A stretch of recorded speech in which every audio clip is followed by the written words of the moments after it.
시베리아의 겨울 계곡에서 세 명의 아내를 맞이한 한 남자. 40대 중반의 평범한 한국인 회사원이 어떻게 머나먼 시베리아의 고립된 마을에서 세 명의 러시아인 아내와 동시에 결혼하고 세 아이의 아버지가 되었을까? 이것은 그저 황당한 상상이 아니라 삶의 의미를 찾아 떠났던 한 남자. 김민준의 믿기지 않는 운명에 대한 이야기다. 그의 여정은 서울의 잿빛 빌딩 숲에서 시작되어 광활한 타이가의 눈 덮인 침엽 수림 속에서 예상치 못한 사랑과 가족의 형태로 완성되었다. 이 모든 것이 어떻게 가능했을까? 그 질문의 답을 찾기 위해 우리는 시간을 거슬러 민준이 시베리아 횡단 열차에 몸을 싣던 그 순간으로 돌아가야 한다. 일부 잿빛 도시를 떠나 광활한 대지로 김민준 42세의 삶은 한국의 수많은 40대 가장들처럼 톱니바퀴처럼 굴러갔다. 서울의 한 중견 무역회사에서 15년 넘게 일하며 김 부장이라는 직함과 남들이 부러워할 만한 연봉을 얻었지만 그의 내면은 오래전에 소진되어 잿더미만 남아있었다. 매일 아침 10,000원 지하철에 몸을 싣고 밤늦게까지 이어지는 야근과 주말에도 울리는 업무용 메신저 알림 속에서 그는 자신을 잃어갔다. 가족을 위해 달린다고 생각했지만 정작 아내와는 대화가 단절된 지 오래였고 훌쩍 커버린 딸은 그를 돈 버는 기계 이상으로 생각하지 않는 듯했다. 그러던 어느 날 그는 사무실에서 쓰러졌다. 급성 심근경색. 다행히 골든타임을 놓치지 않아 목숨은 건졌지만 병원 천장을 바라보며 그는 처음으로 자신의 삶을 돌아보았다. 이렇게 살다가 죽는 건가? 내 인생은 대체 무엇이었을까? 퇴원 후 그는 모든 것을 정리하기 시작했다. 회사에 사표를 냈고 아내와는 긴 대화 끝에 합의 이혼했다. 딸에게는 충분한 양육비와 함께 진심 어린 편지를 남겼다. 그가 자신을 위해 챙긴 것은 많지 않았다. 평생 모은 돈의 일부와 낡은 배낭 하나. 그의 목적지는 러시아, 그 중에서도 시베리아였다. 왜 하필 시베리아였을까? 그는 끝없는 공허함과 마주하고 싶었다. 서울의 숨막히는 밀도를 벗어나 인간의 손길이 닿지 않은 광활한 대자연 속에서 자신을 완전히 비워내고 싶었다. 그는 블라디보스토크행 비행기에 올랐고 그곳에서 전설적인 시베리아 횡단 열차에 몸을 실었다. 열차는 거대한 철도의 흉처럼 유라시아 대륙을 가로질렀다. 창밖으로 스쳐 지나가는 풍경은 끝없이 펼쳐진 자작나무 숲과 광활한 조원, 그리고 간간이 나타나는 작은 마을들로 채워졌다. 민주는 며칠 동안 거의 말을 하지 않았다. 그저 멍하니 창밖을 바라보거나 가져온 책을 읽거나 뜨거운 홍차 차이를 마시며 생각에 잠겼다. 열차 안에서 만난 다양한 사람들은 그에게 말을 걸어왔다. 군인, 상인, 대학생, 그리고 가족 단위 여행객들. 그들의 소박하고 정겨운 모습은 민준의 얼어붙은 마음에 조금씩 온기를 불어넣었다. 그의 여정의 중간 기착지는 바이칼 호수 근처의 대도시 이르쿠츠크였다. 시베리아의 파리라 불리는 이 고풍스러운 도시에서 그는 며칠을 머물며 여행을 재정비했다. 그리고 그곳에서 운명처럼 한 남자를 만났다. 그의 이름은 드미트리 디에마이티아와의 자신을 시베리아 전문 가이드라고 소개한 30대 후반의 건장한 러시아인이었다. 드미트리는 약간의 영어를 할 줄 알았고 민준의 조용하면서도 깊은 눈빛에 흥미를 느꼈다. 보통 한국인들은 바이칼 호수나 보고 돌아가는데 당신은 뭔가 다른 걸 찾는 눈치로군요. 드미트리의 말에 민준은 멋쩍게 웃으며 답했다. 그냥 아무도 없는 곳에 가보고 싶어서요. 진짜 시베리아를 보고 싶습니다. 드미트리는 흥미롭다는 듯 턱수염을 쓰다듬으며 말했다.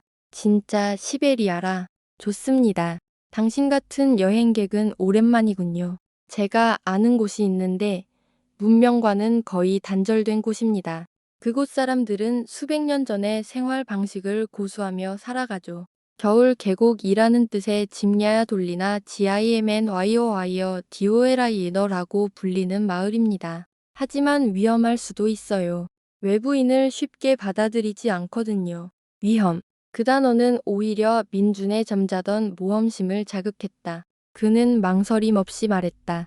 가보고 싶습니다. 2부 겨울 계곡 낯선 세상의 문턱에서 이르쿠츠크에서 낡은 소련제 사륜구동차 우아직 교지를 타고 꼬박 이틀을 더 달려서야 그들은 짐야야 돌리나의 입구에 도착할 수 있었다. 길이라고 부르기도 민망한 흙길을 따라 깊은 타이가 숲속으로 들어가자 마침내 작은 분지에 자리 잡은 마을이 모습을 드러냈다. 수십 채의 통나무집 이즈바들이 옹기종기 모여 있었고 굴뚝에서는 하얀 연기가 피어오르고 있었다. 마을은 깊은 침묵과 고요함 속에 잠겨 있는 듯했다. 드미트리의 안내로 민준이 마을에 들어서자 모든 움직임이 멈췄다. 땔감을 나르던 안학내, 통나무에 앉아 담배를 피우던 노인, 뛰어놀던 아이들까지 모두가 이방린을 경계의 눈빛으로 쳐다보았다. 그들의 시선은 날카롭고 차가웠다. 드미트리는 익숙하게 마을의 연장자이자 지도자인 스타로스타 에스티어 오에스티어 이반 이바노비치의 집으로 향했다. 백발의 성성한 수염을 기른 이반은 깊고 현명한 눈으로 민준을 오랫동안 쳐다보았다. 드미트리가 민준의 신분과 방문 목적을 러시아어로 설명하자 이반은 고개를 끄덕이며 낮은 목소리로 말했다. 한국에서 온 사람이라고? 금 얼리서 이 깊은 곳까지 무슨 일로 왔는가? 민주는 드미트리의 통역을 통해 조심스럽게 대답했다. 그저 조용한 곳에서 제 자신을 돌아보고 싶어 왔습니다. 폐를 끼치지 않고 며칠만 머물다 갈 수 있도록 허락해 주십시오. 이반은 한참 동안 침묵하다가 옆에서 차를 따르고 있던 젊은 여성에게 눈짓했다. 스베타, 이 손님에게 방을 내어드리거라. 그녀가 바로 민준이 이 마을에서 처음으로 마주친 3명의 여인 중 한 명. 스베틀라나 스베틀라너 22세였다. 입안의 손녀인 그녀는 수줍음이 많아 민준과 눈도 마주치지 못했다. 하얀 피부에 금발을 곱게 따내린 그녀는 전통적인 사라판 SOF에 늘 입고 있었고 조용하고 순종적인 모습이었다. 그녀는 민준을 마을 끝에 있는 작은 빈 통나무집으로 안내하며 필요한 것들을 챙겨주었다. 그녀는 거의 말을 하지 않았지만 민준을 향한 호기심 어린 눈빛을 숨기지는 못했다. 민준은 그곳에서 며칠을 보냈다. 낮에는 마을 주변의 타이가 숲을 산책하거나 장작을 패는 등 마을 사람들의 일을 도왔다. 밤에는 쏟아질 듯한 별을 보며 생각에 잠겼다. 마을 사람들은 처음에 경계를 풀고 조금씩 그에게 마음을 열기 시작했다. 특히 아이들이 그를 따랐다. 민주는 아이들에게 한국 과자를 나눠주거나 간단한 마술을 보여주며 친해졌다. 그 과정에서 그는 2명의 여성을 더 알게 되었다. 한 명은 옆집에 사는 아나스타샤 에너스테이저 25세였다. 나스티아 에너에스티와이어라는 애칭으로 불리는 그녀는 스베틀라나와 정반대의 성격을 가졌다. 쾌활하고 에너지가 넘쳤으며 스스럼없이 민준에게 말을 걸어왔다. 그녀는 남편 없이 홀어머니와 함께 작은 텃밭을 일구며 적스럽게 살아가고 있었다. 민준, 한국은 어떤 곳이에요? 여기처럼 이렇게 심심한가요? 내 꿈은 도시로 나가는 거예요.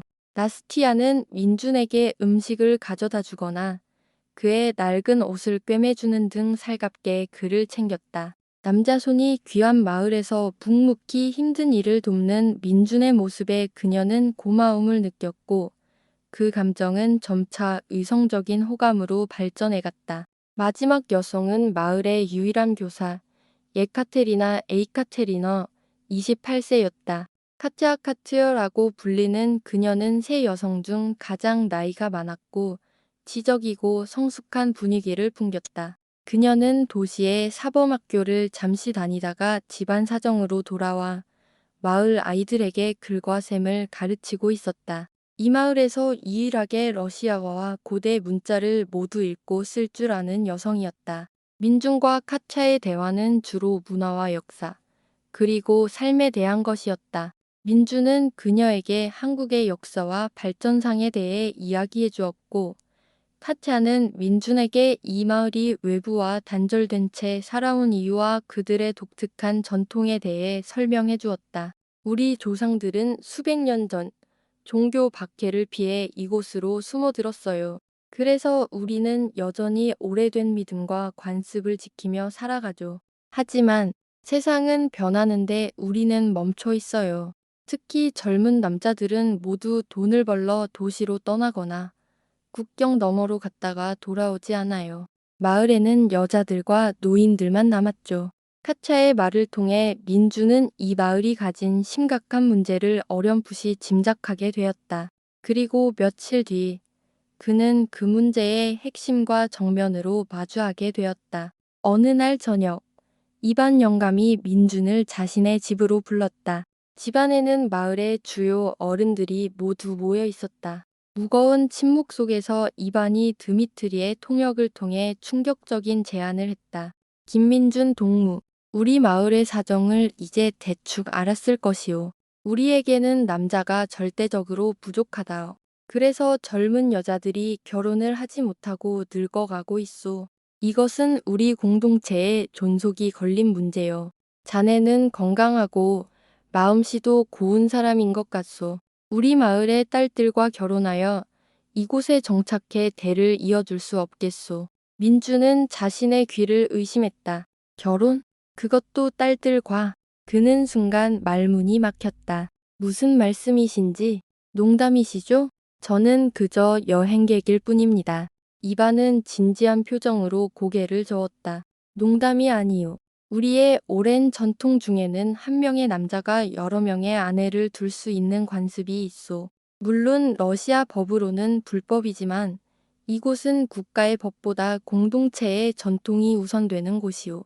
자네가 우리 딸들 중 스베틀라나, 아나스타샤, 그리고 예카테리나를 아내로 맞아주었으면 하오. 민주는 경악했다. 일부 다처제라니. 그것도 21세기에. 그는 황당함과 함께 강한 거부감을 느꼈다. 말도 안 됩니다. 저는 그럴 생각이 전혀 없습니다. 저는 곧 이곳을 떠날 겁니다. 민주는 단호하게 거절하고 자리를 박차고 나왔다. 그의 갑작스러운 거절에 마을 어른들은 실망한 기색이 역력했고 그를 둘러싼 마을의 분위기는 다시 어색하고 차가워졌다. 3부 영웅의 탄생 그리고 흔들리는 마음. 사건 이후 민주는 서둘러 마을을 떠나려 했다. 하지만 폭설이 내리기 시작했고 마을로 통하는 유일한 길은 눈으로 막혀버렸다. 그는 어쩔 수 없이 봄이 올 때까지 마을에 더 머물러야 했다. 어색한 시간들이 흘렀다. 그러던 어느 겨울밤 끔찍한 사건이 발생했다. 인근 도시에서 온 것으로 보이는 무장한 밀렵군들이 마을을 습격했다. 그들은 총으로 위협하며 마을 사람들이 겨우내 먹기 위해 비축해둔 식량과 귀한 모피를 약탈하기 시작했다. 마을 남자들은 대부분 노인이거나 어렸고 저항할 힘이 없었다. 모두가 공포에 떨고 있을 때 민준이 나섰다. 그는 군대 경험도 특별한 싸움 기술도 없었다. 하지만 그는 더 이상 잃을 것이 없는 사람이었고 짧은 시간이었지만 정이 든 마을 사람들이 위험에 처한 것을 외면할 수 없었다. 그는 젊었을 때 배운 합기도의 기본 동작과 탐험을 통해 단련된 담력을 믿었다. 그는 어둠 속에서 소리를 지르며 약탈자들의 주의를 끌었고 돌과 장작을 던지며 저항했다. 그의 예상치 못한 용감한 행동에 약탈자들은 당황했고 그 틈을 타 드미트리와 몇몇 젊은이들이 합세했다. 결국 약탈자들은 혼비백산하여 도망쳤다. 이 사건으로 민주는 마을의 영웅이 되었다. 마을 사람들은 그를 용감한 한국인이라 부르며 칭송했다. 특히 3명의 여성, 스베틀라나, 나스티아, 카티아는 그에게 깊은 고마움과 존경심을 표했다. 민준, 당신이 아니었다면 우리는 모두 큰일을 당했을 거예요. 그들의 눈빛에는 이전과는 다른 뜨거운 감정이 담겨 있었다. 민준 역시 쑥스러우면서도 묘한 자부심을 느꼈다. 내가 누군가를 지켜줄 수도 있는 사람이었구나. 그의 마음속에는 이 사람들을 이대로 두고 떠날 수 있을까? 라는 생각이 싹 들기 시작했다. 사건 이후 새 여성은 민준에게 더욱 적극적으로 다가왔다. 스베틀라나는 말없이 그의 곁을 지키며 정성껏 잔 스웨터를 선물했고, 나스티아는 매일 그를 위해 맛있는 보르시 보시와 펠메니 피에레미에나이를 만들어 왔다. 카티아는 그와 함께 밤늦도록 책을 읽고 대화를 나누며 그의 지적인 동반자가 되어 주었다. 민주는 혼란스러웠다. 한국에서는 상상도 할 수 없는 일이었다. 한 사람을 사랑하는 것도 버거운데 3명의 여자에게 동시에 마음이 흔들리다니. 게다가 일부다 처제라니. 하지만 스베틀라나의 순수함, 나스티아의 활기, 카티아의 지혜는 각각 다른 매력으로 그의 마음을 파고들었다. 그는 누구 하나를 선택할 수도, 그렇다고 모두를 밀어낼 수도 없는 상황에 처했다. 한편 세 여성 사이에서도 미묘한 대화가 오갔다. 그들은 서로를 질투하기보다는 이 기회를 놓치면 모두가 평생 혼자 늙어갈지도 모른다는 현실을 직시했다. 그들의 문화 속에서, 그리고 남자가 극도로 귀한 이 마을의 현실 속에서 그들은 놀라운 결론에 도달했다. 우리 셋이 함께 민준의 아내가 되자. 그렇게 하면 우리 모두 행복해질 수 있고 마을의 대도 이을 수 있을 거야. 어느 날 저녁, 세 여성은 함께 민준을 찾아왔다. 그리고 그들의 결심을 전했다. 민준은 다시 한번 충격에 빠졌다.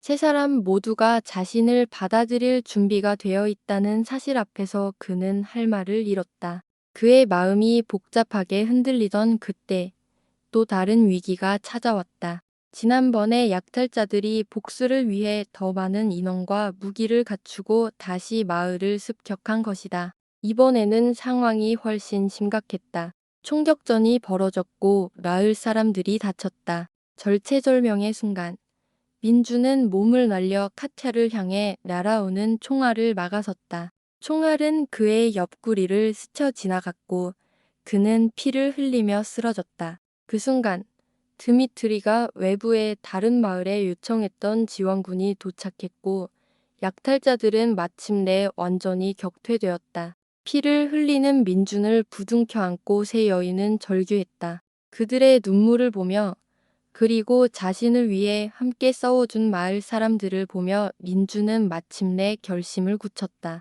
이곳이 내 운명이구나. 이 사람들을 버리고 떠나는 것은 죽기보다 더 힘든 일이다. 정신을 차린 그는 이반 영감에게 자신의 결심을 전했다. 제가 여기 남겠습니다. 그리고 세 사람이 원한다면 그들의 남편이 되겠습니다. 그의 말에 온 마을은 환호성으로 뒤덮였다. 사부, 3번의 결혼식, 그리고 3번의 축복. 마을은 곧바로 결혼 준비에 들어갔다. 물론 러시아 정부가 인정하는 공식적인 혼인신고는 불가능했다. 하지만 마을의 전통과 종교적 의식을 통해 그들의 결혼은 공동체 안에서 공식적으로 인정받을 수 있었다. 결혼식은 소박하지만 성스럽게 치러졌다. 이반 영감의 주관 아래 3명의 신부는 하얀 전통 의상을 입고 머리에는 화관을 썼다. 민준 역시 그들이 마련해준 러시아 전통 의상을 입었다. 그는 3명의 신부와 나란히 서서 이반 영감의 축복 기도를 들었다. 마을 사람들은 전통 노래를 부르고 춤을 추며 그들의 결혼을 축하했다. 3명의 신부가 동시에 한 명의 신랑의 손을 잡고 있는 기묘한 풍경 속에서 민주는 쑥스러움에 땀을 흘리면서도 가슴 벅찬 감동을 느꼈다. 결혼 후 민주는 새 아내와 함께 마을의 빈 통나무집을 수리해 새로운 보금자리를 꾸렸다. 처음에는 4사람이 한 집에서 사는 것이 어색했지만 그들의 삶은 놀라울 정도로 자연스럽게 조화를 이루었다. 그는 아내들을 위해 각각의 방을 마련해 주었고 공평하게 그들의 공간을 오가며 사랑을 나누었다. 민주는 아내들 사이에 질투나 갈등이 생길까 걱정했지만 기우였다. 그들은 서로를 자매처럼 아끼고 도왔다. 우리 중 한 명이 민준을 독차지하면 나머지 둘은 불행해져. 함께 나누고 돕는 것이 우리 모두를 위한 길이야. 그들은 이런 생각으로 뭉쳐 있었다. 함께 요리하고, 함께 청소하고, 함께 밭을 갈았다. 민주는 이런 그녀들의 모습에 감탄하며 감사할 뿐이었다. 당신들은 모두 천사인가? 어떻게 이렇게 사이좋게 지낼 수 있지? 아내들은 웃으며 대답했다. 우리도 잘 모르겠어요. 그냥 이렇게 함께 사는 게 마음이 편해요. 그들의 새로운 삶이 시작된 지 약 한 달 후, 놀라운 일이 일어났다. 가장 먼저 스베틀라나가 입덧을 시작했다. 그녀가 임신한 것이었다. 온 마을이 축제 분위기에 휩싸였다. 민주는 감격의 눈물을 흘리며 스베틀라나를 끌어안았다. 그런데 며칠 뒤 나스티아 역시 똑같은 증상을 보였다. 그녀 역시 임신이었다. 마을은 거의 뒤집어졌다. 한국에서 온 사위가 오자마자 2명이나 임신시키다니 정말 대단한 정력가야. 사람들은 농담을 던지며 즐거워했다. 그리고 곧이어 카티아마저 임신 사실을 알렸다. 3명의 아내가 거의 동시에 임신한 것이다. 이것은 마을 역사상 전례가 없는 일이었다. 사람들은 신이 내린 축복이라며 열광했다. 민주는 기쁨과 동시에 어깨를 짓누르는 엄청난 책임감을 느꼈다. 내가 곧 새아이의 아빠가 되는 건가? 과연 잘 키울 수 있을까? 새아내의 임신 기간 동안 집안은 늘 활기가 넘쳤다. 민주는 헌신적으로 아내들을 돌봤고 마을 사람들 역시 그들을 위해 영양가 있는 음식을 가져다 주는 등 물심양면으로 도왔다. 그리고 마침내 봄이 오고 출산의 순간이 다가왔다. 가장 먼저 스베틀라나가 건강한 아들을 낳았다. 며칠 뒤 아스티아가 예쁜 딸을 낳았고 마지막으로 카차가 또 한 명의 늠름한 아들을 낳았다. 순식간에 새 아이의 아버지가 된 민주는 아이들을 품에 안고 하염없이 눈물을 흘렸다. 40평생 외롭게 살아온 그에게 세상에서 가장 큰 가족이 생긴 것이다. 마을에는 아기들의 울음소리가 끊이지 않았고 생기가 넘쳤다. 새아내는 마치 친자매처럼 육아 경험을 공유하며 서로의 아이를 함께 돌보았다. 한 명이 젖을 물리면 다른 한 명은 음식을 만들고 남은 한 명은 집안일을 했다. 한국에서는 상상도 할 수 없는 일부다처제 가족의 장점이 자연스럽게 발현되는 놀라운 광경이었다. 오브 시베리아의 새로운 전설. 몇 년의 시간이 흘렀다. 아이들은 무럭무럭 자라났고 민준과 새아내는 완벽한 한 가족으로 자리 잡았다. 아이들은 아버지의 한국 혈통과 어머니들의 러시아 문화를 물려받아 러시아와 서툰 한국어를 섞어 쓰는 독특한 아이들로 성장했다. 마을 사람들은 이 아이들이 우리 집녀야 돌리나의 새로운 미래가 아닐까? 한국과 러시아의 만남이라니 참으로 신기한 운명이야 라며 흐뭇하게 바라보았다. 민주는 가족을 지키기 위해 마을에서 자립할 방법을 모색했다. 그는 과거 무역회사에서 일했던 경험을 살려 드미트리의 도움을 받아 인터넷을 설치하고 도시와의 교류를 시작했다. 마을의 수공예품이나 약초, 모피 등을 온라인으로 판매하는 작은 사업을 시작했고 이는 마을의 경제에 큰 도움이 되었다. 물론 그들의 삶에 그림자가 없는 것은 아니었다. 이따금 도시에서 나온 공무원들이 마을을 방문할 때면 그들은 민준의 가족을 숨겨야 했다. 하지만 이반 영감과 마을 사람들은 여기는 우리의 땅이다. 국가가 뭐라 하든 우리의 삶은 우리가 결정한다며 굳건히 그들을 지켜주었다. 어느 날 민주는 몇 년 만에 한국에 있는 친구와 화상 통화를 했다. 화면 너머로 보이는 세 명의 아내와 뛰어노는 아이들의 모습에 친구는 경악과 부러움이 섞인 목소리로 소리쳤다. 야, 김민준, 너 도대체 거기서 뭐하고 사는 거냐? 민주는 화면 속 자신의 대가족을 돌아보며 평온하게 웃었다. 나도 잘 모르겠다, 친구야. 내 운명이 이렇게 될 줄은 꿈에도 몰랐지. 하지만 지금 여기가 내 자리인 것 같아. 나는 지금 내 인생에서 가장 행복하다. 외부인의 시선으로는 비정상적이고 위태로워 보일지 모르지만 그들은 서로를 존중하고 사랑하며 그들만의 방식으로 세상에서 가장 견고한 울타리를 만들어가고 있다. 저녁 노을이 타이가의 능선을 붉게 물들일 때면 민준의 가족은 통나무집 앞마당에 모여 앉아 따뜻한 차를 마시며 하루를 이야기한다. 스베틀라나는 조용히 남편의 어깨에 기대고, 나스티아는 아이들과 장난치며 웃고, 카티아는 아이들에게 읽어줄 그림책을 만들고 있다. 민주는 이따금 생각한다. 내가 과연 이런 삶을 꿈꾼 적이 있었던가? 그리고는 이내 평화로운 미소로 자신에게 답한다. 아니, 꿈에도 생각 못했지. 하지만 이보다 더 행복할 수는 없을 거야. 먼 이국 땅. 시베리아의 황량한 시골 마을에서 피어난 한 남자의 기이하고도 아름다운 사랑 이야기는 그렇게 별빛 아래서 조용히 이어지고 있었다. 어쩌면 그들의 가족은 한국과 러시아가 만나 탄생한 새로운 민족의 시작일지도 모른다. 언젠가 아이들이 자라 자신의 뿌리를 찾을 때 그들은 자랑스럽게 이야기할 것이다. 우리는 한국과 시베리아가 만난 세상에서 가장 특별한 가족이라고. 그때쯤이면 민주는 백발의 노인이 되어 손주들을 품에 안고 이 모든 이야기의 시작이었던 그 겨울날을 떠올리며 미소 짓고 있을 것이다. 인생은 계획대로 흘러가지 않지만 때로는 예측 불가능한 그 길이 상상하지도 못했던 행복으로 우리를 이끈다는 것을 그는 온몸으로 증명하며 살아가고 있었다.